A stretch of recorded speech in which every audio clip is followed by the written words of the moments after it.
அயோத்தி முதல் தாய்லாந்து வரை உள்ள மர்ம தொடர்பு. வெளிவந்த பல நூற்றாண்டு கால சிலிர்ப்பூட்டும் உண்மை. 1528 முதல் 1530 ஆண்டுகளுக்கு இடைப்பட்ட காலத்தில் முகாலய சக்கரவர்த்தி பாபரின் ஆட்சியின் பொழுது மொக்கலாவில் மலைக்குன்றில் பாபர் மசூதி கட்டுவதற்கு உத்தரவுகள் பிறப்பிக்கப்பட்டது. ஆனால் அந்த இடத்தை எப்படி பாபர் அரசு கைப்பற்றியது என்பது குறித்த தகவல்கள் எங்கும் கிடைக்கப்படவில்லை.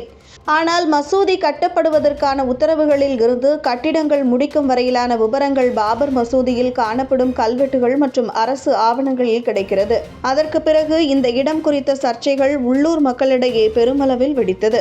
ஏனென்றால் மசூதியை சுற்றியுள்ள இடம் ராமர் பிறந்த இடம் என்று இந்து சமுதாயத்தைச் சேர்ந்த மக்கள் கூறி அங்கு பூஜைகளை நடத்த ஆரம்பித்தனர். இதனை அடுத்து இந்து சமயத்தைச் சேர்ந்தவர்கள் பாபர் மசூதியை ஒட்டி ஒரு பீடம் அமைத்து வழிபட்டு வந்தனர். இதனால் இஸ்லாமிய தரப்பினர் தங்கள் தொழுகைக்கு இடையூறு இருப்பதாக ரிட் மனுக்களை தாக்கல் செய்தனர். அதனை எதிர்த்து 1883ஆம் ஆண்டில் மசூதிக்கு அருகில் பீடம் அமைக்கப்பட்டிருந்த இடத்தில் கோவில் கட்ட அனுமதிக்க வேண்டும் என்றும் பைசாபா துணை ஆணையரிடம் கோரிக்கைகள் முன்வைக்கப்பட்டது. இதிலிருந்து தொடங்கப்பட்ட சர்ச்சை பல நேரங்களில் உயிரிழப்பு வரை சென்று இரு மதத்தினருக்கும் இடையே பெரும் கலவரம் ஏற்பட்டது. இதனை அடுத்து நீதிமன்ற வழக்குகள் தீவிரமாக மேற்கொள்ளப்பட்டு விசாரணைகளும் தினந்தோறும் நடைபெற ஆரம்பித்தது.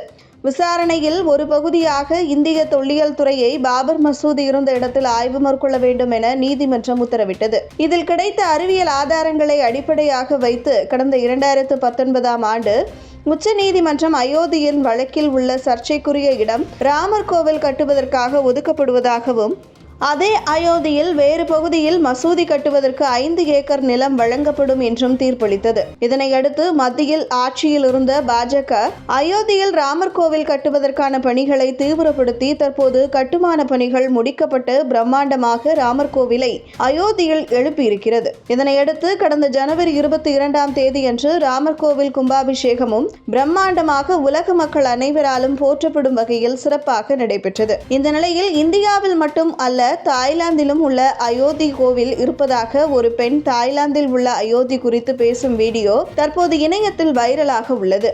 அந்த வீடியோவில் அயோத்தியிலிருந்து 3500 கிலோமீட்டர் தூரம் உள்ள தாய்லாந்தில் உள்ள அயோத்தியா பெயரில் மட்டுமல்ல, நம்பிக்கை, பண்பாடு என அனைத்திலும் நம்முடைய அயோத்தியை பிரதிபலிக்கிறது.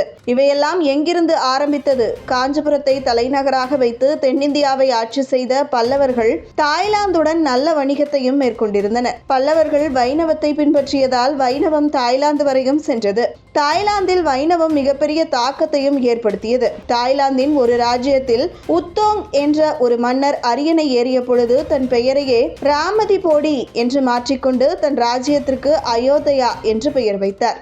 மேலும் ராமாயணத்தை அப்படியே தழுவி தாய்மொழிக்கு ஏற்ற வகையில் ராமகி என்ற இதிகாசத்தையும் எழுதினார்கள். இந்த இதிகாசம்தான் தாய்லாந்தின் தற்பொழுது நேஷனல் எபிக்காக உள்ளது. இது மட்டுமல்லாமல் தாய்லாந்தில் ஆட்சி செய்யும் மன்னர்கள் இன்று வரையிலும் ராமா என்கிற ஒரு ராஜ அடைமொழியை கொண்டே அழைக்கப்படுகிறார்கள். பல்லவர்கள் இல்லை என்றால் தாய்லாந்து வரையிலும் ராமரின் தாக்கம் ஏற்பட்டிருக்காது என்றும் அப்பெண் கூறியுள்ளார். இந்த வீடியோ இணையத்தில் வைரலாகி உள்ளது.